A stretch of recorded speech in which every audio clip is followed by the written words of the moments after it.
നമ്മൾ വയനാട്ടിലേക്ക് ഒന്ന് പോകുന്നു. ദീപക് ധർമ്മടം വിവരങ്ങളുമായി ചേരുന്നുണ്ട്. ദീപക്, വലിയ ഭൂരിപക്ഷം പ്രിയങ്ക ഗാന്ധിക്കൊപ്പം LDFന്റെ വോട്ട് കുറയുന്നു, NDAക്ക് വോട്ട് കുറയുന്നു വയനാട്ടിൽ.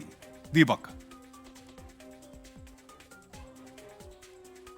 ഉന്മേഷ്, അതുതന്നെയാണ്. പ്രിയങ്ക ഗാന്ധി വയനാടിൻ്റെ പ്രിയങ്കകരിയായിരുന്നു എന്ന് ഇപ്പോൾ തെളിഞ്ഞു കഴിഞ്ഞു. അതായിരുന്നു UDFന്റെ ടാഗ് ലൈൻ പ്രചരണത്തിൽ.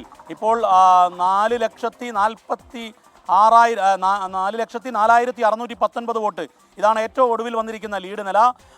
ഏതായാലും ഒരു കാര്യം ഉറപ്പിക്കുന്നു, വയനാട് UDFന്റെ പൊന്നാപുരം കോട്ടയാണ്. മാത്രവുമല്ല, വലിയ രീതിയിൽ വോട്ട് ഷെയർ കുറഞ്ഞു. അതായത് പോളിംഗ് ശതമാനം കുറഞ്ഞ സമയത്ത് പോലും വയനാട് പ്രിയങ്കയ്ക്കൊപ്പം UDFനൊപ്പം നിന്നു, വലിയ രീതിയിലുള്ള ഭൂരിപക്ഷം നൽകുന്നു.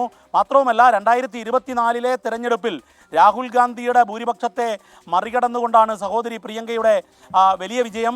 ഇത് യഥാർത്ഥത്തിൽ ഇനിയാണ് പ്രശ്നങ്ങൾ ഉണ്ടാകാൻ പോകുന്നത്. നമ്മൾ തെരഞ്ഞെടുപ്പ് കഴിഞ്ഞാൽ കോൺഗ്രസിൽ പൊട്ടിത്തെറി ഉണ്ടാകും എന്ന് പറഞ്ഞതുപോലെ ഇടതുമുന്നണിയിലും ചില ചർച്ചകൾ, ചില പ്രശ്നങ്ങൾ ഉണ്ടാകാനുള്ള സാധ്യതകൾ കൂടുതലാണ്. കാരണം വയനാട്ടിൽ വലിയ രീതിയിൽ വോട്ട് ഷെയറിൽ കുറവ് വരുന്നു ഇടതുമുന്നണിക്ക്.